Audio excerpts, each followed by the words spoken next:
Good morning, everybody. It is currently, I'm just trying to work out what time it is. Ridiculously early. Very early, just before 6 o'clock in Kanchanaburi, and we're about to catch the 6:07 train to Nam Tok. And from there, it's about nearly 2 hours to Hellfire Pass, where we're going to walk to Hellfire Pass. And if we get time, we might have a quick look at the waterfalls as well. We'll have to see how we feel. When we get to Nam Tok, we then have to walk about 20 minutes to Sakyoi Waterfalls, where there is a bus that then takes us to Hellfire Pass. And apparently there's a very good museum and a nice walk out there. So that's what we're going to do today. Yeah, and despite it being quite so early, there are a few people around there are waiting quite a for few this people. train. We've never been anywhere there hasn't been anybody, have we really? No, we haven't. Even when no. we got up at 4:45 in Bangkok, there's loads of people around, weren't there? So Yes. yeah, lots of people around still, but that's understandable, isn't it? Really, this is Bangkok. This isn't Bangkok. This is Thailand. Yes. Yeah. A bustling country. It is. It is. But lovely views of the bridge behind. The lit up bridge. Yeah, Yeah, it is changing beautiful. colours. We didn't realise it did change No, colours. we didn't realise it lit lit up up. at all. No. No. Until we crossed there this morning. And thought, Indeed. oh, this is very nice.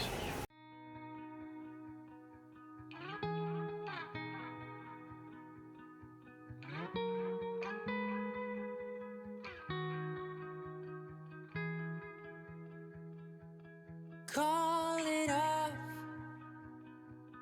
let it go. So today we're on our way to the Hellfire Pass, which is part of the infamous Thai-Burma Railway. Now, it was called Burma, it's now called Myanmar. This was a railway that the Japanese built between 1940 and 1943, using basically Asian labourers and prisoners of war. And Hellfire Pass is a particularly famous bit of that railway where so many people died. On the railway as a whole, 23% of British and British colonial forces died, and overall 20% of people died. 69 people were beaten to death alone in the Hellfire Pass cutting itself during the construction of the railway. And this was prisoners of war, who obviously they're meant to be treated in a particular way, but they certainly weren't at the time. And we're hoping that it's not going to be too harrowing when we're there. We'll have to wait and see. So we've just got off the train from Kanchanaburi to Nam Tok, and it's 8 o'clock in the morning. I was going to say, it was quite chilly on the train, wasn't Really it? cold on the train. I had to get my wrap out that I bought to protect my head from all the insects when we get there. Yeah, I had that wrap round me. It was All quite the windows cold. were open, in fairness. Yeah, but everybody so- was cold. Lots of people had blankets Yes, we around them did, and that yes. kind of thing. So No, but it was understandable. It was kind of dark. Well, it was dark when we left. very dark when we left. So, as you say, it's only 8 o'clock now. And we've got about a mile to walk to get to the Sayaknoi waterfall, where the bus is then going to take us to Hellfire Pass, hopefully. There's a big step down here. Yep. Thank you. So yeah, it'll be interesting to see because it's a local bus as well, so it'll be interesting to see what that's like, and that's going to be the bus that we'll take back to Kanchanaburi later as well. We've walked about a mile from the station, and now we've arrived at the bus stop, which is hopefully, if we pick up the bus, it's going to take us up to the Hellfire Pass Interpretive Centre. Indeed, we have no idea what time this bus is due to arrive. Again, Google Maps didn't actually say anything, and we couldn't actually find anything else. So it could be within the next 5 minutes, it could be the next 2 hours, who knows? We'll just sit here and wait for it to arrive, I guess. Indeed. Won't we, really? We know what number it is, so that's always a good start. It is, assuming, of course, it has the number in English, but lots of places do have things in. They do. I think it has the number in English on the side of the bus, I believe. So Good. we'll Good. just see that. It's all a whole new adventure, isn't it? Yep, that's what we're here for. It is. So we're here at the Hellfire Pass Interpretive Centre. We've got a nice leaflet. A little lady welcomed us, and we're going to do a 3-kilometre walk out to the end of the trail and back. Amazing jungle that you can see, which views over to Myanmar over there as well. Yeah, it actually feels quite remote already, doesn't it, really? It does. The interesting thing is this is actually owned by the Australians. Yes, the Australian government, yeah. Yeah. Yeah. And we know that lots of Australians did lose their lives here, so I guess that's probably why. So we've just been listening to a little bit of the audio guide, which we got from up at the top there, and we said we wanted to do the long walk. So as well as the audio guide, you also get a radio for safety, and every hour they check in with you. So they'll say basically, check in number 10, are you okay? And we have to say, yes, we're fine, thank you. Well, they were saying there's no phone signal or anything, but they still asked for our phone number, which Yes. I thought was rather Yeah, bizarre. it is a bit strange. I also had to leave my driving licence as a security for the audio guides as well, which is fine. So yes, it's interesting, these things, these precautions that they take. But we've just been hearing about this bamboo, which grows absolutely everywhere around here. And they were saying that everything was made of bamboo. Beds, stretchers, splints, water troughs, plumbing, everything was made of bamboo. And they were saying also that if you got a bamboo cut on your leg, it was very, very nasty. And they used to have to use maggots to clean it out, which sounds absolutely revolting. But there you go. And that was one of the worst jobs, apparently, actually cutting down the bamboo, because it's A, it was very sharp, and B, also contained wasp nests and other bits and pieces. So, yeah, not nice. So this is actually Hellfire Pass, or New Cutting as it was known locally. And they've just been describing how people had to basically, there were tap and drill men first of all. They had to clear everything first of all, and then the tap and drill men would come in and they would put in their drill, and the other guy would whack it into the rock so that then they could make a hole, and the Japanese would then come in and put in sticks of dynamite. And they were also saying then that then they had to then get rid of a load of the rock as well. Yeah, it sounds absolutely brutal, and they were made to work 24/7 by this stage, because this was kind of near the joining of the two railways, one coming from Burma, one coming from Thailand. And the men were... And the men, sorry, it's just the walkie-talkie off. The men were basically working by torchlight with lots of very smoky conditions, and they were saying that this is why it was called Hellfire Pass, because they were saying that these very emaciated, stick-like men working in the torchlight just looked like demons from hell, and that's how it got its name of Hellfire Pass. It's certainly a very moving place.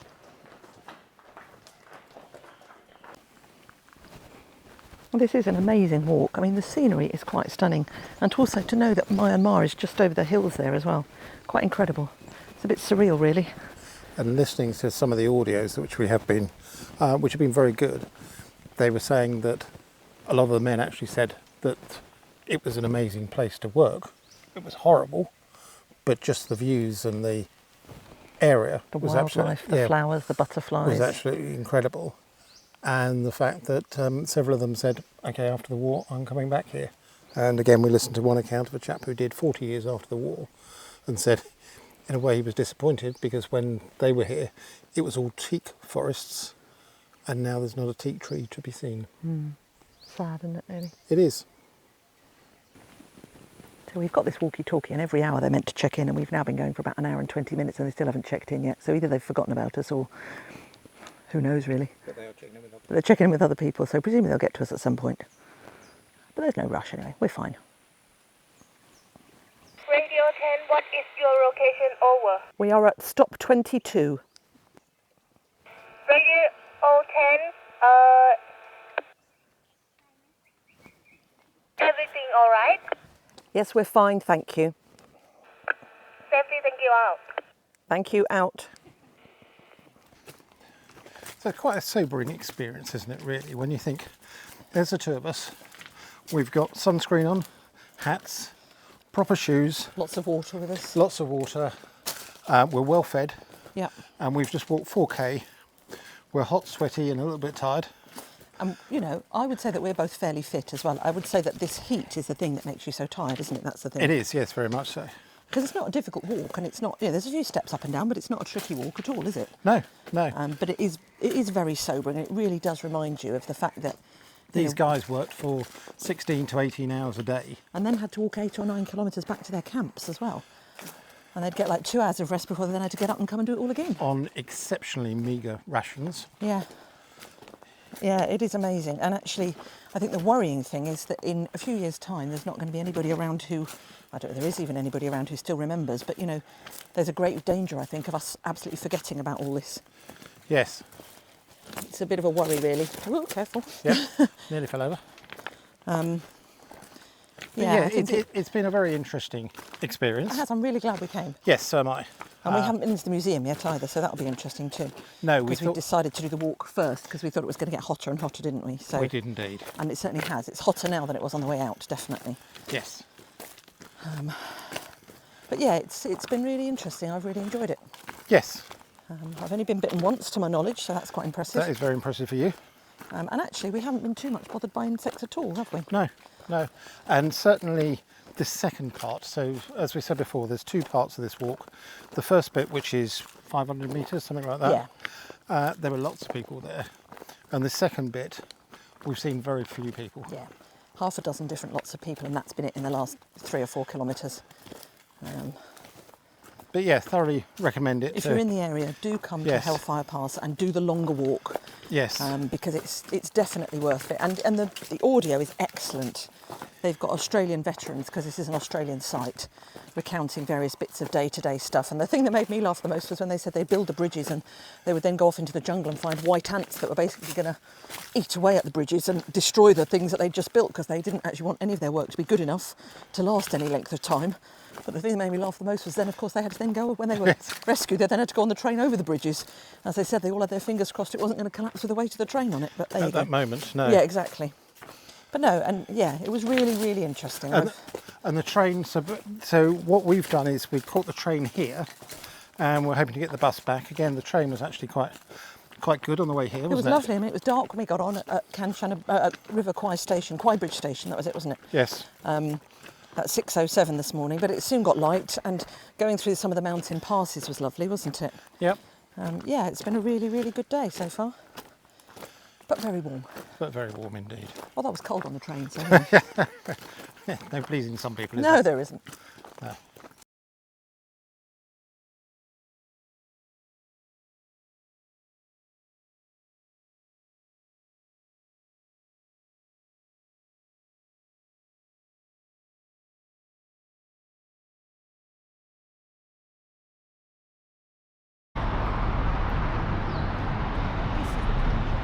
War Graves Cemetery, and it holds over 5,000 headstones of people who died on the Death Railway. They said that over 100,000 Asian labourers died, and more than 25,000 prisoners of war died. Building the railway. And about 5,000 of them are buried here. And there's 2 other cemeteries as well, and obviously a lot of people, they never recovered their bones or anything, so it was very difficult. But all of them are remembered on headstones in Singapore and Hong Kong and places like that. And it's absolutely beautiful here. It is really, really stunning. It's a vast place, but it is lovely. If you can call a cemetery lovely. Little oasis in the middle of a exactly. busy city. Yeah. We spent the last 4 nights at the Thai Garden Resort. We have indeed. In Kanchanaburi. It's been very nice. This was because when we booked the last place, as I mentioned earlier, I got the wrong day, or more to the point, wrong year.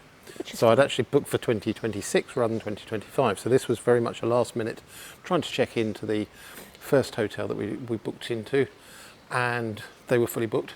So sat down in their reception and went onto booking.com, finding out what was available, and we found this place. And it's actually been very nice. It's been lovely. It's been really nice. The people are so friendly and so helpful.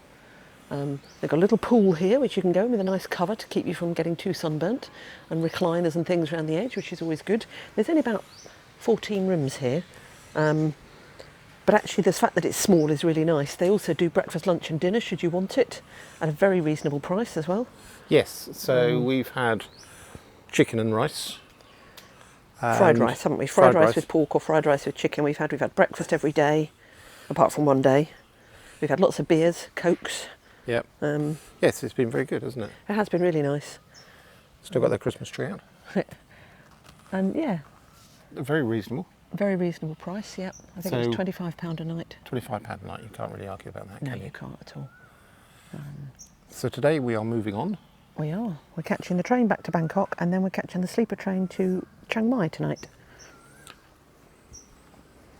Which will be an experience, I'm sure. It will be an experience. So not only did I make a muck up of actually booking this place, but yesterday after we went to Mina Cafe, I also left my phone at the cafe. Which you didn't realise until we were about 200 yards away from this resort, back again. So we then got the lovely lady on reception to give Mina Resort a ring, and luckily somebody had already handed it in. So we then had to get another taxi back out to the Mina Resort to pick my phone up, but it was very fortunate that it was still there. It was. I mean, it was about £17 each way, but it was a very good £17 spent compared to spending however many hundreds on a new phone. So this is our room. We're room number 1. Room number 1. So they are little chalets. Little bungalows. Little bungalows. Get it right. Very basic, but for that kind of money, what do you expect?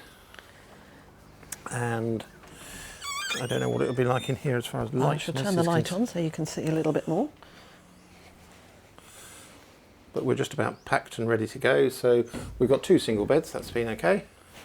Little fridge. Little fridge, TV which we haven't watched at all, Bathroom.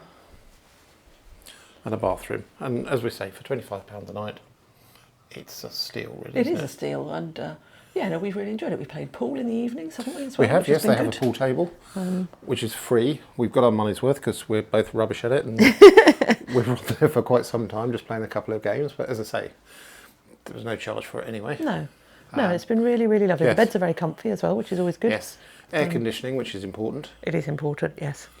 But no, very impressed. Yeah, I think they've done a really good job here, Yes. and she's a lovely lady on the front desk as well, isn't she? So The only downside is it's not right on the strip. Yeah. So therefore it's a little bit of a walk in. We walked into town for about 4 o'clock yesterday and had some lunch/dinner. but it was only about half a mile. It Yeah, wasn't too bad. yeah, it wasn't too far at all. No, it was fine. But for some people that will be a no-go coming here. Yeah. But no, it was lovely, well worth it. Definitely, and I would highly recommend it if you're coming to Kanchanaburi. Yep, we fell on our feet here, didn't we? We did. We were very lucky.